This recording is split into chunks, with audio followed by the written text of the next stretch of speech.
throw a stone weighing 200 pounds to a distance of up to 275 meters. But I feel like, or almost. How unlucky do you gotta be? Like, say you in the middle of battle, but how unlucky do you gotta be? These niggas is throwing one stone at a time, bro. How unlucky do you gotta be to get hit? And these niggas is probably not even aiming, by the way. How unlucky do you gotta be to get hit by this shit, bro? 5-star.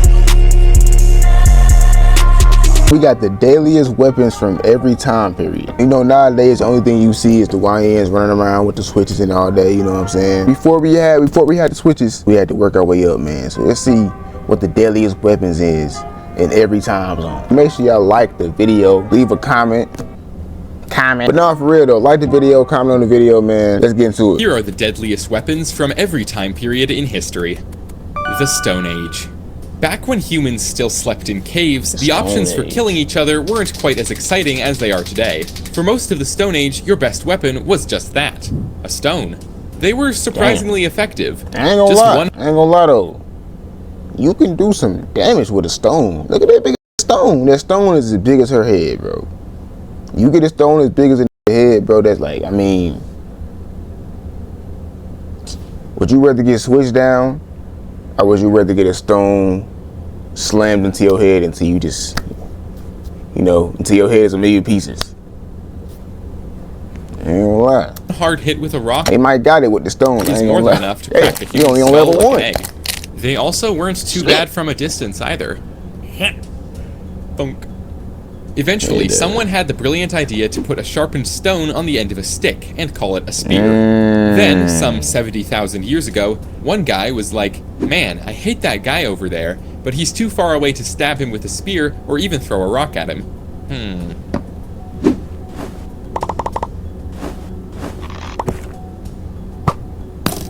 Ha! You missed! Nah, I ain't gonna lie. I'm trying to think, like, would I rather get killed with a stone or a spear? I'm really thinking about this shit right now, bro. Because I don't know, like, I feel like both of them is like some slow, painful deaths, bro. Simple weapons like these were literally all that we had for most of our I would try to, like, rate these myself, but it's just too much brain work for me, bro. Like, I'm like, just with these two, I can't even decide which one is worse. A stone or a spear, bro. What y'all thinking? History as a species. I don't know. But as civilizations around the world expanded, weapons were forced to become more advanced. The Bronze Age. Take, for example, the macuahuitl, an ancient weapon used by the Aztec civilization in Central America. This weapon combined the best parts of a wooden club and a dozen small... like a traffic light. What the fuck is they gonna do with this shit? With sharp obsidian blades on the sides that were there just to make sure the Aztecs' enemies could never survive the wounds this weapon inflicted. Though we all know how that ended up going. A less effective melee weapon with a much cooler story is the trident. How that shit, hold on. These could never with sharp obsidian blades. I guess it's like a old chainsaw type shit that were there just to make sure the Aztecs' enemies could never survive the wounds this weapon inflicted. Though we all know how that ended up going. A less effective melee weapon with a much cooler story is the trident. It was primarily used for fishing. How exciting. But it also got some action in the Roman Colosseum as the primary weapon of a type of gladiator called a retiarius. I feel like this shit weak, I ain't gonna lie. But I mean, if your nigga do catch you with that shit, if a nigga catch you with that shit, it's over. But I ain't gonna lie, like, I feel like if a nigga got a sword, a bow and arrow, or even a rock, and you got this shit, like, if I got more than one rock, bro, like, if I got a bucket of rocks, I'm taking it. It's over with for this nigga, bro. I ain't gonna lie. Like, a trident? You gonna have to start swinging that shit, like, cause they ain't gonna be able to stab me with that shit, a bro. small dagger and a fishing net, and they would have little to no armor or even clothing. Yeah. They'd be pitted against fighters with much more armor than them, and use their speed and agility to dodge their enemies' attacks, and try to tangle them in their net, while simultaneously trying to stab them with their trident. The trident typically only left small... Nigga, imagine fighting a nigga that got this. He gotta swing that motherfucker a few times, even... He can accidentally hit you with that motherfucker, bro. It's over. For you, it's over for you. What the fuck you gonna do? Like, you basically fighting this nigga with a broom. And he got a damn, like, some shit. You feel me? Like, I don't even know what that is. Shit, maybe that's on the list somewhere. So as to make the fight last longer for the entertainment of the audience. In any case, the most prevalent weapons in use like that shit was just made to just slice some shit during the Bronze Age had to have been slings, swords and spears of various types, including the Egyptian khopesh, as well as the shield. While useful in hand-to-hand combat, they were even better when used in an army formation, such as the phalanx. Every soldier stood shoulder to shoulder as they advanced, completely unstoppable. These sorts of weapons were all well and good for fights between individuals or armies, but less effective at taking on the well-fortified castles common to the next period, the Middle Ages. Necessity is the mother of invention, and when the necessity is breaking into a palace and mercilessly slaughtering all your enemies, the inventions are siege weapons. Huge machines usually operated by multiple soldiers that were great at tearing down the dreams of kings. There were so many types of siege weapons that I can't cover them all in this one video, so I'll just go over my favorites. The siege hook was a large device that could be used to literally just pull a wall down by grabbing it and yanking it away. Effective and very simple, 4 stars. The trebuchet was a device invented in ancient China. Larger and more deadly than a catapult, it could throw a stone weighing 200 pounds to a distance of up to 275 meters. But I feel like, how unlucky do you gotta be? Like, say you in the middle of battle, but how unlucky do you gotta be? These niggas is throwing 1 stone at a time, bro. How unlucky do you gotta be to get hit? And these niggas is probably not even aiming, by the way. How unlucky do you gotta be to get hit by this shit, bro? Whether it's by a cannonball or especially this shit, it's like some Angry Bird shit, bro. Like, you gotta be so unlucky to get hit by this shit, I feel like. Football fields. You ain't got shot or stabbed or something by the time you eaten by a bear. By the time this shit reach you, you know what I'm saying? Damn, I went back far. Distance of up to 275 meters, or almost 3 football fields. Very terrifying, damn. 5 stars. Oh, damn. The ballista was basically a giant, really destructive crossbow. The crossbow is already cool, and making it bigger is a good idea in my eyes. 5 stars. The battering ram was a log held by a bunch of soldiers that they would use to repeatedly hit walls and gates until they broke. How can you even call this a weapon? It may have been effective, but consider how annoying it would have been to use. Imagine the splinters in your skin, the smell of wood irritating your eyes, and the pain if you all dropped it on their poor little toes. 0 stars. My channel is still small enough that I can easily read and reply to every comment I get, so please, let me know your favorite siege weapon in the comments. While technologies like this made armies more formidable on land, other civilizations were busy developing weapons to fight their enemies approaching from the sea. Introducing Greek fire. This was a sticky mixture that could be ignited and burned for hours, even when placed on water, making it incredibly dangerous for your average seafaring warmonger. Roman sailors would spray this flaming mixture onto their enemies' ships through tubes, or load it into hand grenades before tossing them aboard their opponents' vessels. Greek fire was so effective that the Byzantine Empire couldn't afford to let their enemies discover the recipe to create it, and so it became a closely guarded secret. Even today, we don't know exactly how it was manufactured. I was just gonna be like, do they know what the secret is? Like, I'm trying to see. But it's generally believed to be similar to a modern flammable liquid called napalm. Somebody gotta know. We've come to a point in history where we can begin to discuss the invention of the weapon that fundamentally altered how wars were fought and changed our existence as a species forever. This weapon is the gun. Oh shit. Let me get to the scriptures next, y'all.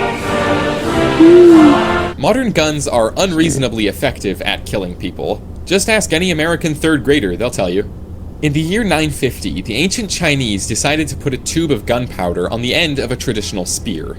When ignited, the tube would spray fire from one end at the attacker's victim. Eventually, they added debris and pellets to the gunpowder, which would also be ejected from the tube. Damn. This is the fire lance, and it's basically a spear, a flamethrower, and the world's first gun, all in one weapon. Personally, I would hate to be on the receiving end of this thing. This time period set the stage for a new level of innovation and cruelty in the creation of weapons. I still don't think that shit worse than getting smashed in the head with a rock. I still think the rock got it. I ain't gonna lie. The goal was no longer just to kill your enemies, it was to do it in the quickest, most destructive way possible, causing unimaginable pain and suffering so that anyone else would be too scared to fight you. As history shows... You getting burnt.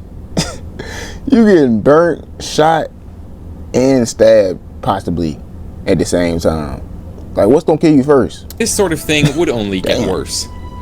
World Wars.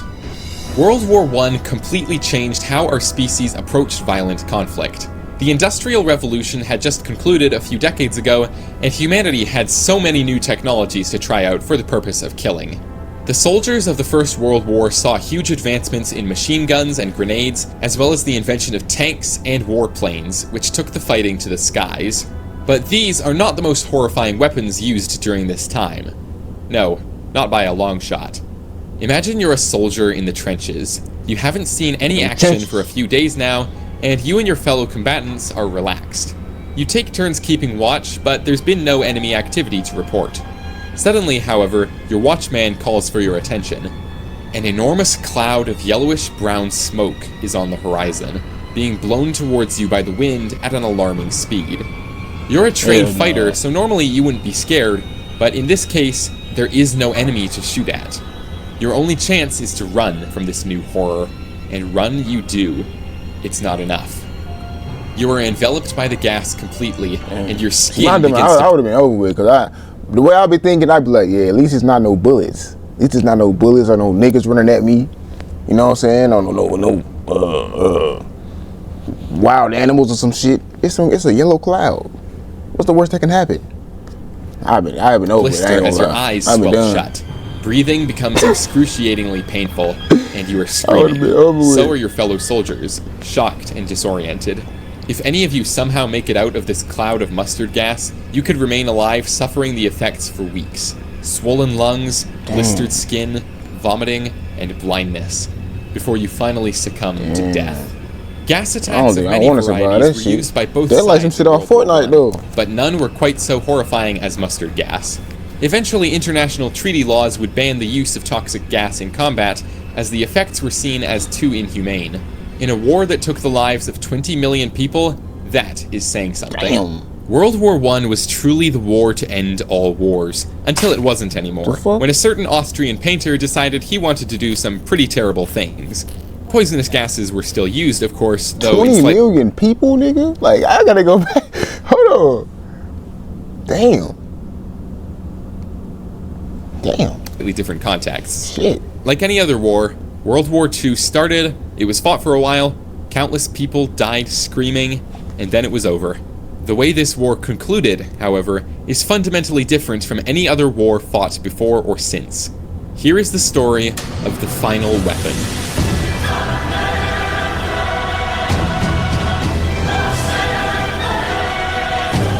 It's like some nuclear shit. A bomb? To put things simply, the Allies and the Axis powers were in an arms race.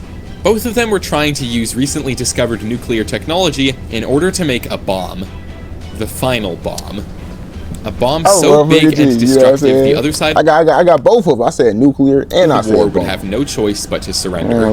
When an element known as uranium-235 is compressed sufficiently, it triggers an atomic chain reaction, creating exponential amounts of energy, and thus an enormous explosion. The Americans were the first to figure out how to apply this to a bomb, and not without many scientists and researchers dying to make it happen. Little Boy, the code name for the first nuclear bomb to be used in war, weighed over 9,000 pounds and was dropped over the Japanese city of Hiroshima on August 6, 1945. Tens of thousands of civilians died in the initial explosion, and countless more died of radiation sickness afterwards. World War II officially ended less than a month later. No matter how impressive your tiny mustache is, you can't fight an enemy that can rain horrifying death upon you from the sky. Unless, of course, you can rain it right back on them. Countries around the world entered a nuclear arms race to create the biggest, most destructive bombs possible. It was quickly discovered that the process of nuclear fusion, as opposed to fission, was more effective. This is the same process that occurs in the cores of stars, constantly for billions of years, recreated for a fraction of a second on Earth. The most powerful explosive to ever be created by humanity was called the Tsar Bomba, created by the Soviet Union and tested on October 30th, 1961. The devastating death cloud created by this explosion was 67 kilometers high, or about as tall as 8 Mount Everests stacked on top of each other. The nuclear bomb in all its terrifying forms is, hopefully, the last weapon humanity will ever need. There is no defense against it besides the fear that your enemy will retaliate with its own bombs, and thus no further developments are really necessary. Perhaps with this final nightmare, it's time for humanity as a species to move on, to stop killing each other and start doing something actually productive and meaningful, such as hitting that subscribe button. Man, I just wonder, after watching this video, what the fuck did the world do to make us so mad? We just want to blow everything up, bro. You know, so that's what I get from this video, you know what I'm saying? Appreciate y'all for watching, man. Once again, make sure y'all like the video or dislike the video. Do something, shit. And leave a comment, subscribe. We out.